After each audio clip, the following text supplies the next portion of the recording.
প্রিয় ছাত্রছাত্রী, যারা উচ্চ মাধ্যমিক পরীক্ষায় 2025 সালে পরীক্ষায় বসতে চলেছ রাষ্ট্রবিজ্ঞান সাবজেক্ট নিয়ে, অর্থাৎ পলিটিক্যাল সায়েন্স, তাদের জন্য যে সমস্ত পুরো বই থেকে এসএ কিউ কোন কোন প্রশ্নগুলো তোমরা তৈরি করবে তা আমি সাজেস্ট করে এই ভিডিওটি তোমাদের সামনে তুলে ধরছি। তোমরা প্রথম থেকে শেষ পর্যন্ত দেখো এবং উত্তর সহ প্রশ্ন আমি সাজেস্ট করেছি। আমি বিস্তারিতভাবে আলোচনা করার পূর্বে আমি সবাইকে স্বাগত জানালাম আমার এই ক্ষুদ্র ইউটিউব চ্যানেলে। তাহলে সময় বেশি নষ্ট না করে আমরা শুরু করে দিই। সবার আগে বলে নিই, পলিটিক্যাল সায়েন্স, এডুকেশন, বাংলা, ইংরাজি, ফিলোসফি, এডুকেশন, ইকোনমিক্স, সাইকোলজি, প্রতিটি উচ্চ মাধ্যমিকের সাজেশন আমার এই চ্যানেলে দেওয়া আছে এবং সবচেয়ে কম সংখ্যক প্রশ্নের সাজেশন এই চ্যানেলে দেওয়া হয়ে থাকে। নিঃসন্দেহে তোমরা এগুলোর উপর ভরসা রেখে তোমরা নিজেদের তৈরি করতে পারো। তাহলে দেখে নাও, এইগুলো হচ্ছে প্রশ্ন, এরপরে আমি উত্তর আলোচনা করব আবার এক এক করে।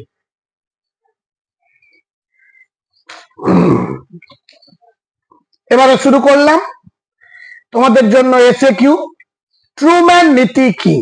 মার্কিন রাষ্ট্রপতি হ্যারি ট্রুম্যান 1947 খ্রিস্টাব্দে 12ই মার্চ মার্কিন কংগ্রেসের এক বক্তৃতায় তুরস্ক ও গ্রিস সহ বিশ্বের যে কোনো দেশকে সোভিয়েত আগ্রাসনের বিরুদ্ধে যে সামরিক ও আর্থিক সাহায্য দানের প্রতিশ্রুতি দিয়েছিলেন তা ট্রুম্যান নীতি নামে পরিচিত।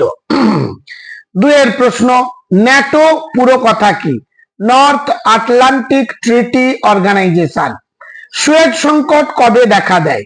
1956 খ্রিস্টাব্দের 29 অক্টোবর থেকে 1956 খ্রিস্টাব্দের 7 নভেম্বর। ঠান্ডা লড়াই কথাটি প্রথম কে ব্যবহার করেন? Walter Lippmann.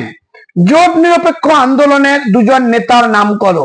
স্বাধীন ভারতের প্রথম প্রধানমন্ত্রী জওহরলাল নেহেরু এবং মার্শাল টিটো যুগোস্লাভিয়ার রাষ্ট্রপ্রধান ছিলেন। G77 বলতে কি বোঝো?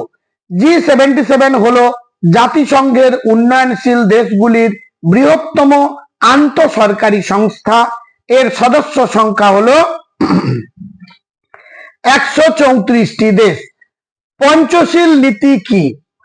পঞ্চশীল নীতি হলো ভারত ও চীনের মধ্যে শান্তিপূর্ণ সহাবস্থানের জন্য স্বাক্ষরিত চুক্তির নীতি, যা 1954 সালে স্বাক্ষরিত হয়েছিল। ভারতের পররাষ্ট্রনীতির একটি বৈশিষ্ট্য লেখো। জাতীয় স্বার্থ সংরক্ষণ করা ভারতের পররাষ্ট্রনীতির অন্যতম বৈশিষ্ট্য। পরবর্তী প্রশ্ন, তোমাদের কতগুলো অ্যাব্রিভিয়েশন দেওয়া থাকলে থাকতে পারে, অবশ্যই একটি বা দুটি তো পাবেই, তার মধ্যে যেগুলো ইম্পর্টেন্ট সেগুলো তৈরি করে দিয়েছি। CTBT, comprehensive nuclear test ban treaty. BRICS, Brazil, Russia, India, China and South Africa. SAARC, South Asian association for regional cooperation. SAPTA, South Asian preferential trade agreement. FTA, South Asian free trade area. সম্মিলিত জাতিপুঞ্জের পূর্বসূরি প্রতিষ্ঠানটির নাম কি? League of Nations. Atlantic সনদ কবে স্বাক্ষরিত হয়? 1949 খ্রিস্টাব্দের 4 এপ্রিল। শান্তির জন্য ঐক্য প্রস্তাবের অর্থ কি? শান্তির জন্য ঐক্য প্রস্তাব বলতে জাতিসংঘের সাধারণ পরিষদ কর্তৃক গৃহীত একটি প্রস্তাবকে বোঝায়। এটি 1950 সালে কোরীয় যুদ্ধের সময় সৃষ্ট সংকট মোকাবিলায় জাতিসংঘের সাধারণ পরিষদ দ্বারা গৃহীত একটি প্রস্তাব। জাতিপুঞ্জের সনদে কয়টি ধারা আছে? 111টি ধারা আছে। জাতিপুঞ্জের নিরাপত্তা পরিষদের কোন কোন দেশের ভেটো ক্ষমতা আছে?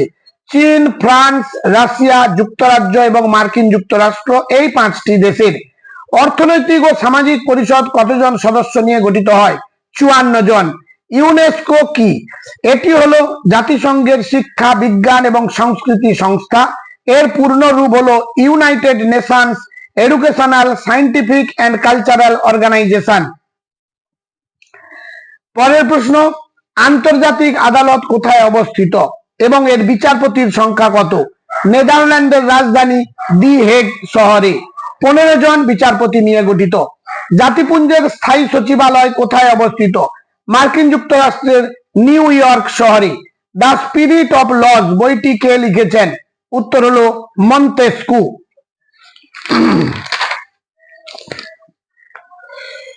সরকারের কোন বিভাগ অর্ডিন্যান্স জারি করতে পারে? উত্তর হলো আইন বিভাগ। রাজ্য আইনসভার নেতা কে? উত্তর হলো মুখ্যমন্ত্রী।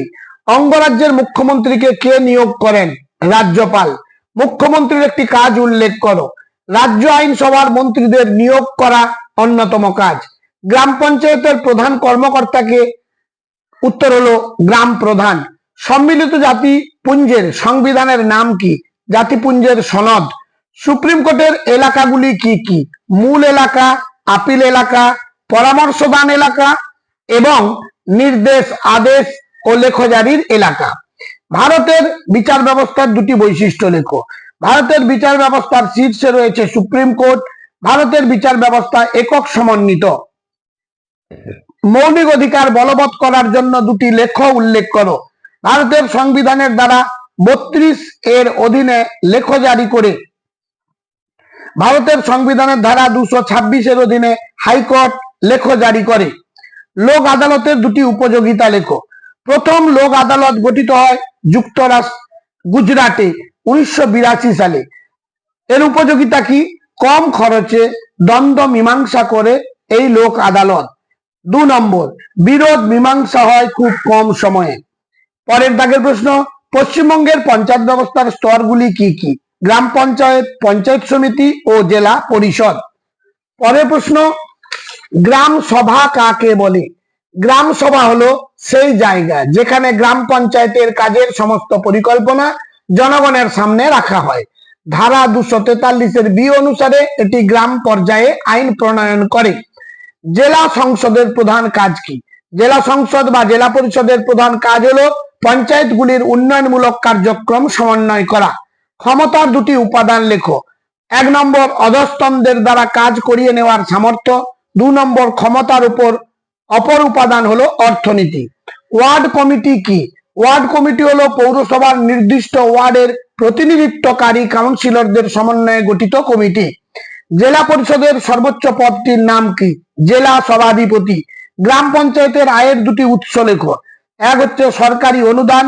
2 নম্বর, বাড়ি, বাজার, জায়গা ইত্যাদির উপর কর আদায়। জিরো আওয়ার কাকে বলে?